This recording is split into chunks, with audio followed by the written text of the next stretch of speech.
प्यार से बोलिए धन गुरु नानक। धन गुरु नानक। सेवा की तीसरी शर्त,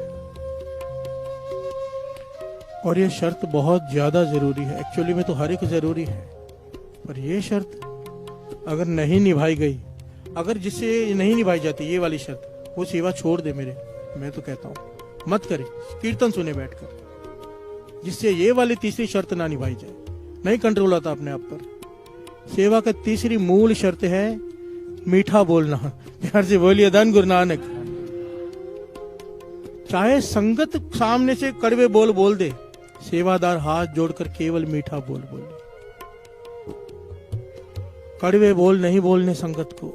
जिसने ये गलती की, ऐसी इतिहास भरा पड़ा है इन घटनाओं से, जिसने भी ये भूल की जन्मों का फेर पड़ गया। प्यार से बोलिए धन गुरु नानक।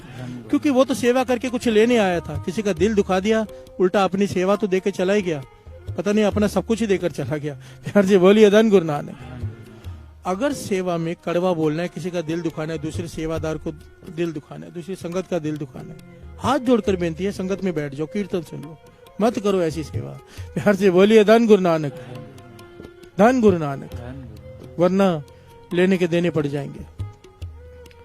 ऐतिहासिक घटनाएं दास सुना चुका है, पर मेरा मन है कि मुझे एक कमी और भी लगती है अपने सेवादारों में, गुरु के सेवादारों में, कि ये कीर्तन सुनते कम है, क्योंकि सेवा में लगे रहते हैं। जब सुनेंगे नहीं तो उन्हें पता क्या चलेगा। प्यार से बोलिए धन गुरु नानक।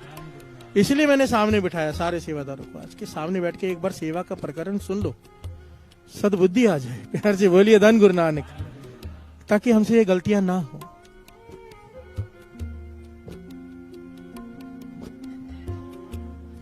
गुरु गोविंद सिंह जी महाराज का दीवान सजा है, शॉर्ट में दास बता रहे हैं। भाई कीर्तिया चौर साहब कर रहा है, एक रिच वाला आया, कहने लगा मुझे यहाँ पर अपना कला का प्रदर्शन करने दो। वो कहता है रिच को कि गुरु गोविंद सिंह जी महाराज आज्ञा दे देती है, रिच कला बजियां करके दिखा रहे, करतब करके दिखा रहे, संगत खुश हो रही।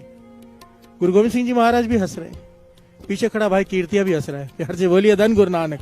जो चौर साहब कर रहे हैं गुरु गोविंद सिंह जी महाराज को, गुरु गोविंद सिंह जी महाराज गंभीर हो गए, कहने लगे भाई कीर्तिया पता है ये रिच कौन है?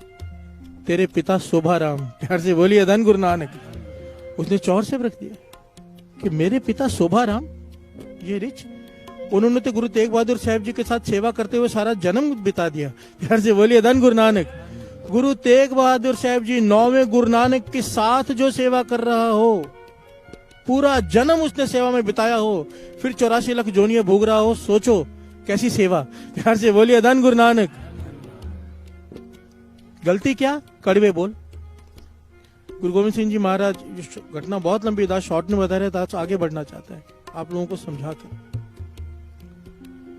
कहने लगे तेरे पिता का स्वभाव बड़ा कड़वा। बहुत बार समझाया गुरु तेग बहादुर साहब जी ने कि मीठा बोला कर संगत से, हाँ कह देता है पर कंट्रोल नहीं करता। एक बड़ी कमाई वाला, एक दिन कड़ा प्रसाद बांट रहे थे तेरे पिताजी, एक बड़ी कमाई वाला कोई जिसकी अवस्था ऊंची हो चुकी थी, शायद अवस्था को प्राप्त हो चुका था गुरसिक, वो बैलगाड़ी बाहर चलती छोड़कर भाग कर आया, कड़ा प्रसाद दे लूं, गुरु साहब जी के दर्शन कर लूं, काम छोड़कर आया। बैलगाड़ी उसकी चल रही है बिना उसके, वो दौड़कर आकर गुरु तेग बहादुर साहब जी को माथा टेका और फिर प्रसाद देने चला गया और कहने लगा मुझे पहले दे दो शोभाराम, मुझे प्रसाद का किनका पहले दे दो, मुझे जाना है जल्दी। कहने लगे तेरे पिता ने उसे 2 बार दुत्कार दिया कि पीछे हट। जब तीसरी बार इसने कहा कि मुझे मेरी बैलगाड़ी चल रही है, मुझे प्रसाद का किनका दे दो, पहले दे दो मुझे, तो तेरे पिता ने कहा कि क्यों रिच्छों की तरह ऊपर आ रहा है, तुझे कहा ना पीछे हट। इतने कड़वे लफ्ज कहे और हाथ ऐसे किया, वो कड़ा प्रसाद उसके हाथ में जो लगा था वो धरती पर गिरा। उस सिख ने, जिसकी अवस्था सहज अवस्था थी, नाम में रंगा हुआ, उसने वो कड़ा प्रसाद का किनका उठाया, अपनी रसना पे लगाया और कहा रिच तो तू है, जैसे संगत से बात करने की तमीज नहीं। प्यार से बोलिए धन गुरु नानक। संगत में बोलते कैसे पता नहीं, दिल दुखा देता है लोगों का। उसकी आंखों में आंसू आ गए, वो चला गया। पर गुरु तेग बहादुर साहब जी कहने लगे मेरी बांधी भगत छुड़ावे, बांधी भगत ना छूटे मुहे। मैं तो माफ कर दूं, पर मेरे भगत ने शराब दिया है, मैं नहीं छुड़ा सकता। प्यार से बोलिए धन गुरु नानक। नाम जपने वाले के मुंह से निकला है, इसलिए उसे रिच का जन्म मिला है। तो भाई कीर्तन ने हाथ जोड़ दिए, अब तो आपके शरण में आ गया है मेरे पिताजी, अब तो बख्श दो। कहने लगे इसीलिए तो आया है। प्यार से बोलिए धन गुरु नानक। गुरु गोविंद सिंह जी महाराज ने कड़ा प्रसाद की देख खुद खाई और शीत प्रसाद उस रिच को दिया, उसने श्वास त्याग दिए। आगे भी घटनाएं पर दास यहाँ पर रुककर सब बात करना चाहता है। ध्यान से समझिए, हम सेवा कर रहे हैं, हमें नहीं पता संगत में किसकी क्या अवस्था है। ध्यान से बोलिए धन गुरु नानक। पता हो भी किसकी क्या अवस्था है, चलो माना पता है, पर संगत में है तो गुरु की संगत है। विच संगत हर प्रभ वैसे जियो। संगत में गुरु बसता है, संगत में रिश्तेदार कोई नहीं, संगत में मित्र कोई नहीं, संगत में बड़ा कोई नहीं, संगत में छोटा कोई नहीं।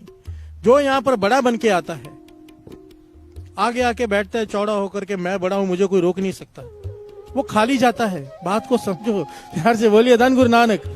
ऐसे बहुत सारे लोग होंगे जिनको हमें अंदर लाना पड़ता है हाथ जोड़कर, पर जो इस तरह से आते हैं अपने रुतबे के हिसाब से आगे आके बैठेंगे, कोई रोक नहीं सकता। वो कुछ लेके नहीं जा सकते, यहाँ पर वही लेके जाता है जो खाली होकर आता है। भरा हुए बर्तन में गुरु क्या डालेगा। ध्यान से बोलिए धन गुरु नानक। यहाँ पर विनम्रता से, यहाँ पर सबको एक दृष्टि से देखने की कोशिश करो, चाहे आपका रिश्तेदार हो चाहे आपका पहचान वाला हो।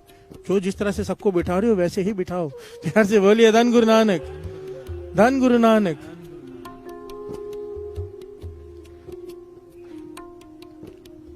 संगत में किसकी क्या अवस्था हमें नहीं पता। हाथ जोड़कर, सामने वाला क्रोध भी करे, कुछ बोल दे, देखो महापुरुषों के वचन है, समझो कोई सेवा कर रहा है, सामने वाला उसे बुरे अक्षर बोल देता है, सेवादार सह लेता है, सामने वाला अपनी सारी की हुई कमाई उसकी झोली में डाल के जा रहा है। फ्री में आपको सारी कमाई मिल रही है उसके रात की, खुशी से ले लो। ध्यान से बोलिए धन गुरु नानक। झगड़ते क्यों हो? झगड़ा करके तो आपने अपना भी गवा दिया। चुपचाप सह लो सामने वाले के कड़ले लफ्ज, जो सहेगा वो लहेगा। ध्यान से बोलिए धन गुरु नानक, धन गुरु नानक, धन गुरु नानक।